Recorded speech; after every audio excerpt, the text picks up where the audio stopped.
Modern slavery and santeria. Part 1. Modern slavery doesn't have a race or age.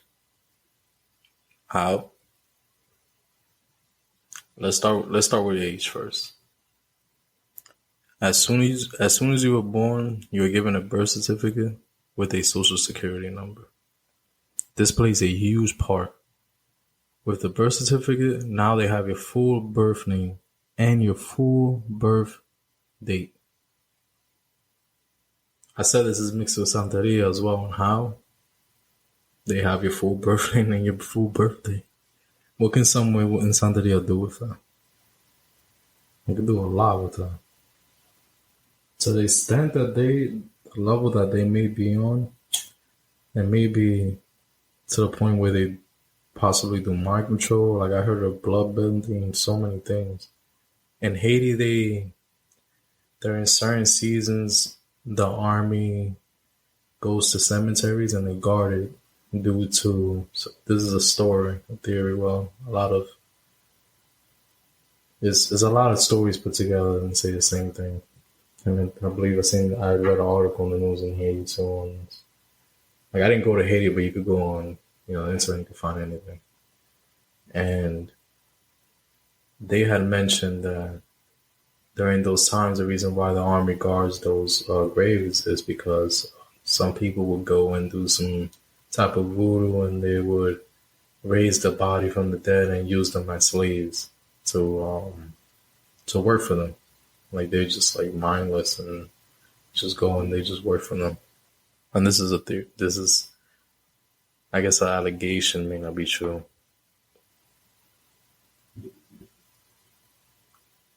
So that's, maybe they're on that level, who knows?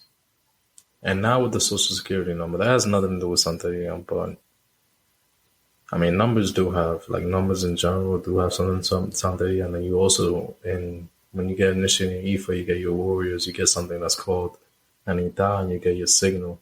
And within that signal is the numeric number. Starts with a number at the top, 2 each side, back to back together, and then down about 3 more rows. And they all have, different numbers. Maybe the social security does play a part into it. But what I'm speaking on right now at this moment is other. So once you get a social security number, you're basically now forced to pay taxes no matter what. Because of that number. If you don't pay taxes, then the bank will never lend you money. You won't be allowed to own a house. As the years passes now, I'm pretty sure they're going to change the laws, make it a little bit more tougher. I don't think that's the case right now, but the banks itself, they won't know how much to lend you because you didn't tell them. And then by them, I mean the IRS, the banks, or Rothschild. If you know about that. Or pay taxes on the money that you made. So you didn't do either or. Reasons why drug dealers have to put things under other people's name. Because you don't know where you're telling them where you're getting this money from. You can't deposit that money into the bank.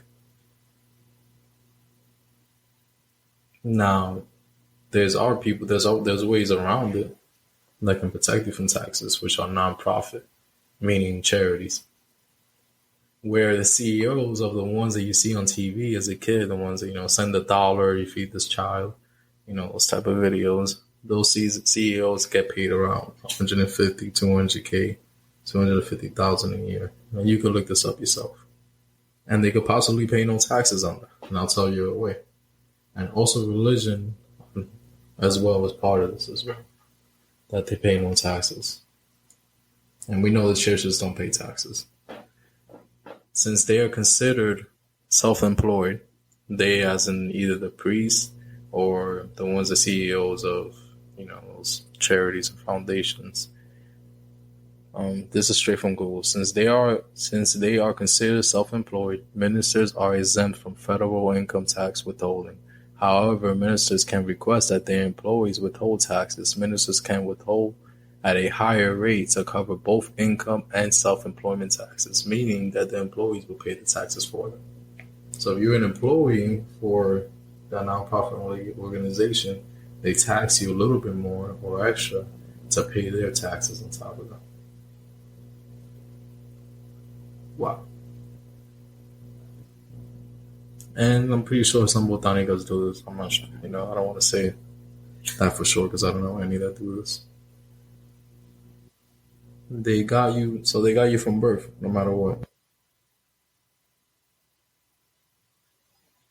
How do you break free from this? And this is only part one, by the way. How do you break free from this? Like, for me to fill it in just in one part one, this is gonna be extremely long. But in one way, is just creating financial freedom will be a way. So Bitcoin is one of the ways and outlets out of that because you don't get taxed with Bitcoin. That's a way to get away from the feds. Now more and more businesses and stores are taking Bitcoin. My site itself takes Bitcoin too as well.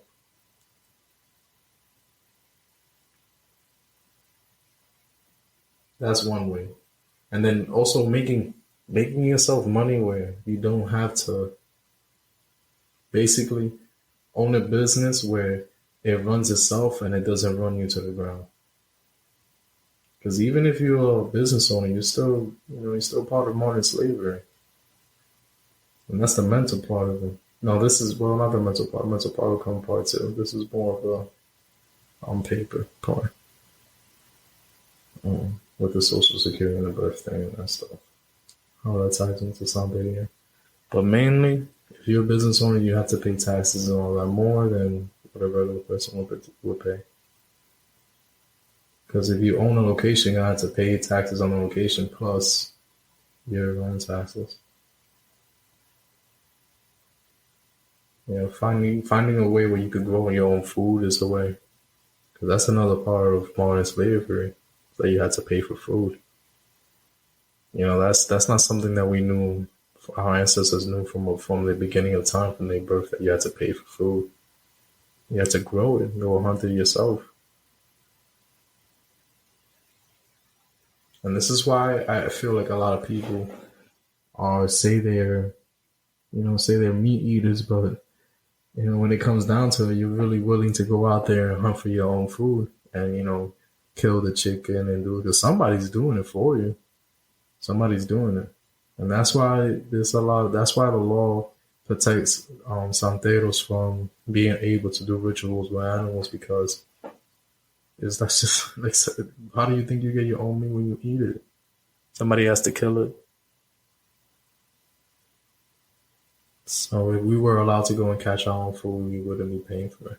And a lot of people would not be meat eaters. They have to go and catch their food. They have to go and cut up, the fish.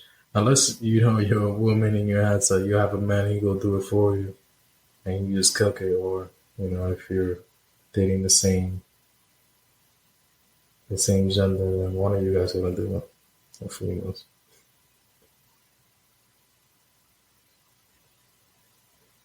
So a lot of people would definitely be vegan. That's for sure. And I'm going to cut it now. Part two is on the way.